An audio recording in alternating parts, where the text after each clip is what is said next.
Hi, and welcome to this eSeller webinar on growing your business one parcel at a time in conjunction with My Hermes.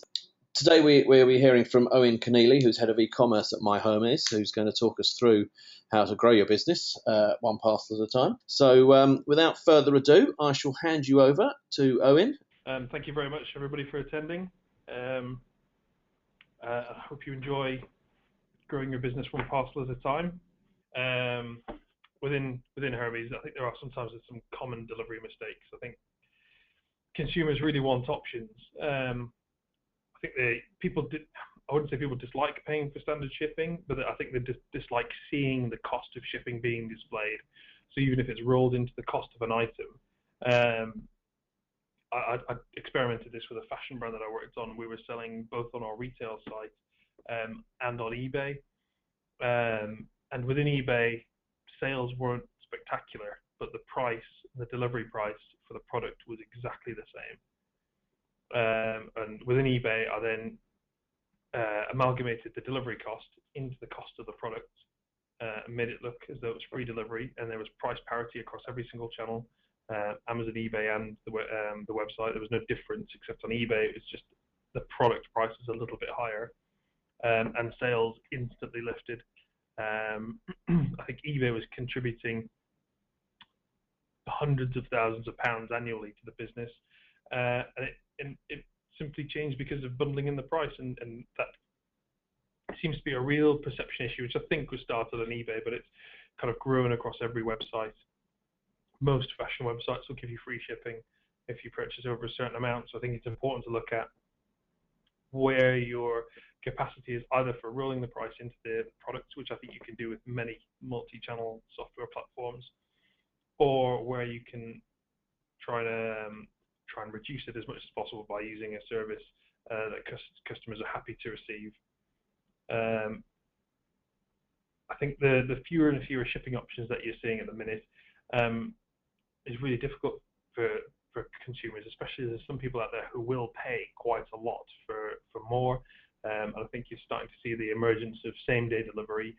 And even though it's not a spectacularly huge market at the minute, it's quite interesting that I think you've got companies like Shuttle, which is purchased by eBay, Uber, who are currently testing it in North America, offering people to have same-day delivery. And whilst I think in the UK, next day or click and collect is an absolutely perfect option, it's just trying to take advantage of all those options with every carrier. And if you have the ability to offer those options, that's fantastic. At Hermes, we do next day, and it's something that we hope to roll out to SME shippers, hopefully sometimes later in next year. Our current service is a 2-day service, and we also are hoping to offer a click and collect service with our growing network of parcel shops. So within that service, you'd hopefully have a massive opportunity to showcase to your consumers the ability to use different options, even with just one carrier. Other things that do happen is people have a fantastic product and the packaging isn't brilliant. We have a customer of ours who ships beer through our network, and much like the mugs, isn't covered, but breakages are actually exceptionally low because of the amount of time spent packing the item and making sure it's perfect, because things will get stacked on top of each other.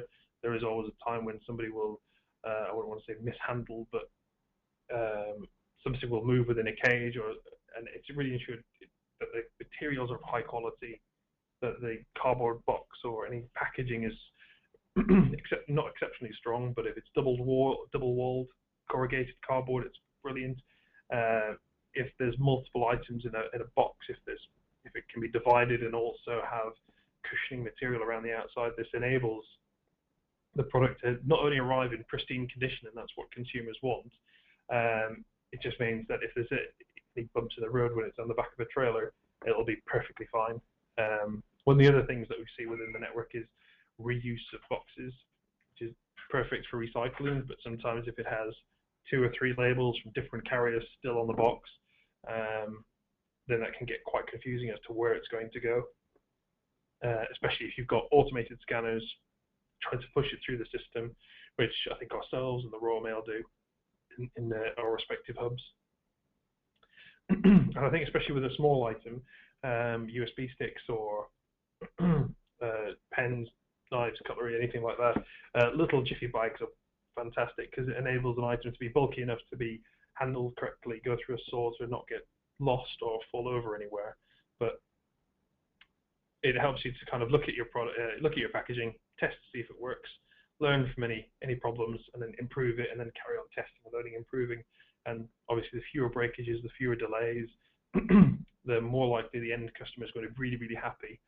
I think a great example on Amazon, there's a gentleman who sells screen protectors for mobile phones, and he isn't the cheapest. I can't remember his business name. I'll try and find it. He isn't the cheapest in the market by a stretch. However, his packaging and his materials are what make him a premium seller on Amazon, and he ends up in the buy box all the time.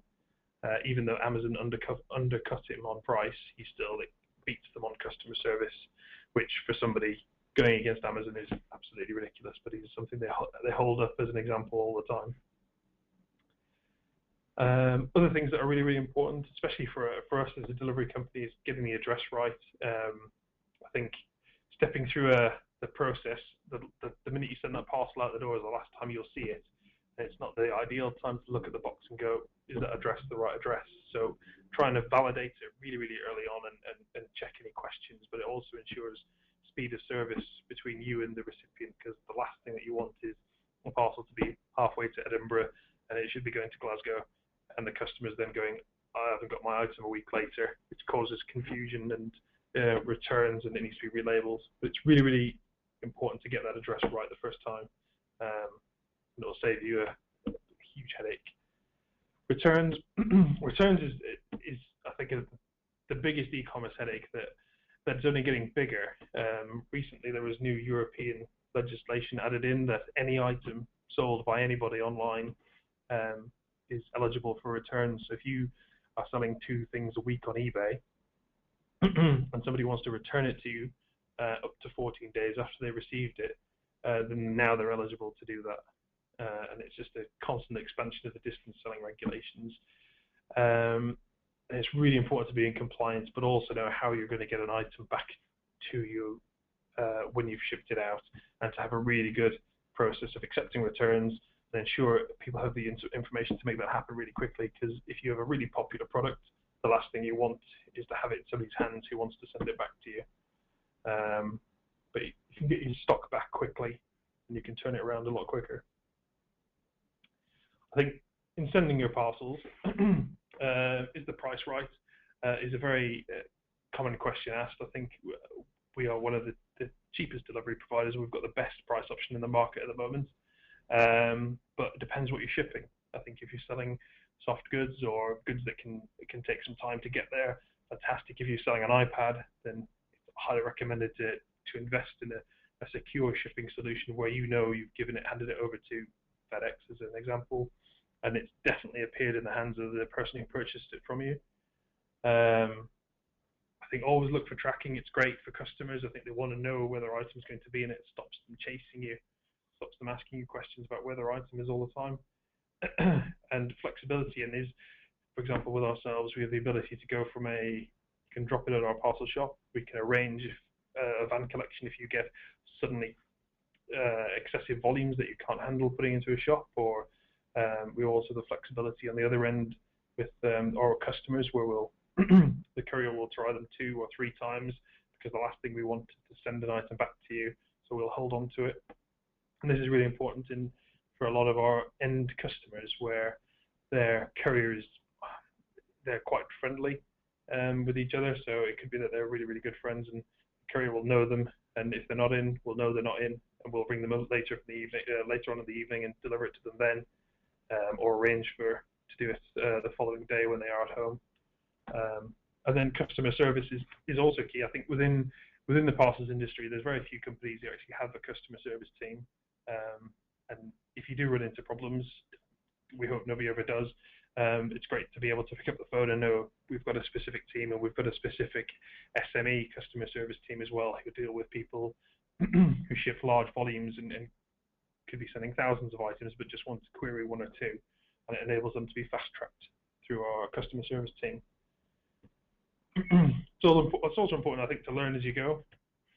So this is just to close on. So whilst you are building this amazing business and starting on stuff, taking time out to read and to kind of pull together some really good ideas. A great book for this is Business Model Generation. And I think Apple use this to model how they're going to charge for some products. But just as one person sitting in a room with some post-it notes, it's just allows you to break down all the individual areas that give you profit and revenue for your business. And also the E-Myth by Michael Gerber. It's been around for a while, but reading it from end to end just gives you great tips on how to work or not in your business, and really helps you understand some mistakes that can be made and how to skip over them and swiftly move on. And then finally, my recommendation of blogs. Internet retailing and eSeller are great. E-consultancy blog is there's a subscription service which is quite high, but the blog is free and it gives you a wealth of insights. And other search engine relevant ones, particularly if you're building your own website and you're trying to know which route is the correct route in terms of content. And then most importantly, enjoy yourself building a business. And that's everything from me. Thanks for listening. Thank you very much for that canter through how to grow your business, and particularly how to package and send stuff. All 5 things. We've got a few questions that have come in, so we'll just trot through those. One of the questions that's come in is, how can you use packaging? What options are there to use packaging to kind of reflect your brand, to actually sort of make the package look attractive, and is that important? I think good packaging is important. I think it's important not to make packaging too attractive. So there was a point maybe 5 or so years ago, maybe a little bit longer, where the majority of electronics are now sent in black plain plastic packaging, which is tamper-proof. And whilst 99% of people are exceptionally honest and brilliant, I think it's really important to say the packaging should be sturdy. It's when you open it, it should look amazing. So Amazon do wrap theirs and brand it and says Amazon, but there's actually inbuilt security features into the packaging where you know if it's been tampered with or not. And rather investing in really expensive packaging, it's ideal to go with something that's sturdy, secure, clean, and well presented. And I think the other thing to remember is the packaging only lasts for a couple of seconds when it comes into somebody's hands. It's what happens when they rip the box open or the packet open. A really well presented product that's, when been packaged well, is much better. Right, excellent stuff. And you mentioned in one of your slides about testing out different types of packaging and what works. Particularly, you were talking about small items and putting them in jiffy bags. How do you sort of actually go about testing it out? Just send things out in different packages and see what happens? If you're like Rob and you're sending out mugs, I would always do a drop test and see how confident you are of it falling from waist height. So if you have a mug and you're really, really confident you've packaged it well, or if you've got anything that might be crackable or breakable, if you think it can take a knock, then try it yourself with a test product or something that you're not too worried about breaking, but just make sure you feel that it's quite sturdy when it lands and it's been packaged well. Other routes are, you can send out test items. So for example, send a couple to yourself and see what kind of condition they arrive in. So if you're sending out a jiffy bag, send someone on a circular route and it'll just come back to you, and then you get to understand how long it takes and what it looks like at the end delivery experience. Okay. Any way of testing whether things will go through your sort of auto scanners or post office auto scanners without causing problems, or do you just have to try it and see what happens?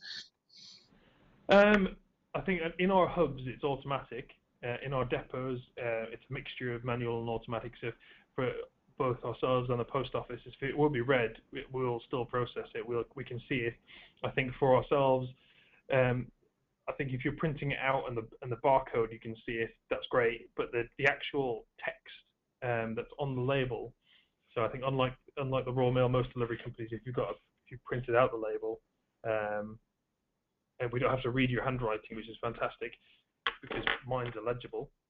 But it's the kind of routing information because it tells us where it's going to go. So as long as that's crystal clear, we're able to ensure that it gets routed manually anyway, particularly if it's a slightly bigger box.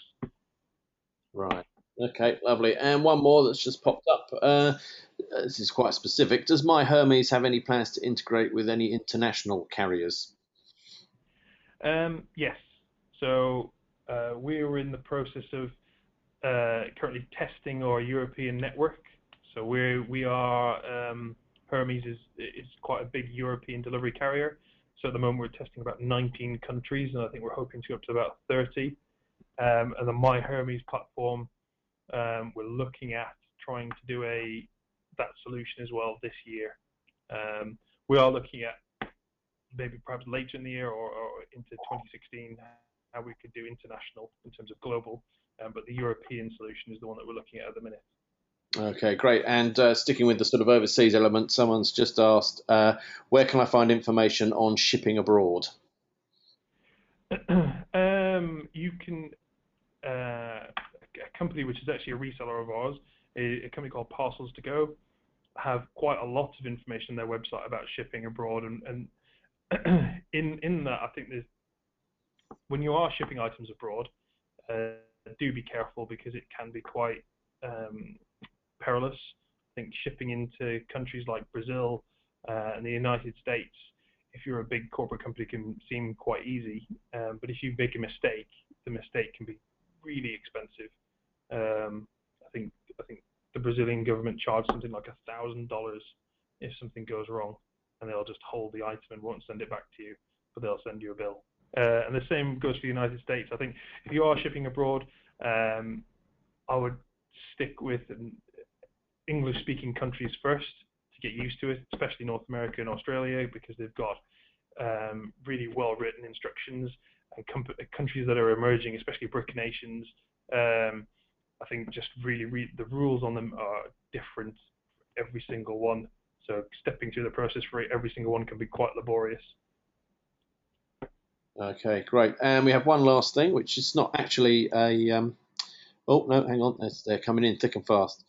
Right, so question here. Following up on the plan to provide a European service soon, will it be cost competitive with Royal Mail, and will it be tracked as standard as UK shipments are? I can't discuss what the pricing will be. I'm sure it'll be as cost competitive as we are now, and yes, it will be tracked end to end. Right, lovely. And the last one we've got here is, like I say, not a question but a comment. One of your customers who's listening in saying, very happy with our UK deliveries with you. Currently 50% go via My Hermes. So there you go, a ringing endorsement from one of the attendees there about your service.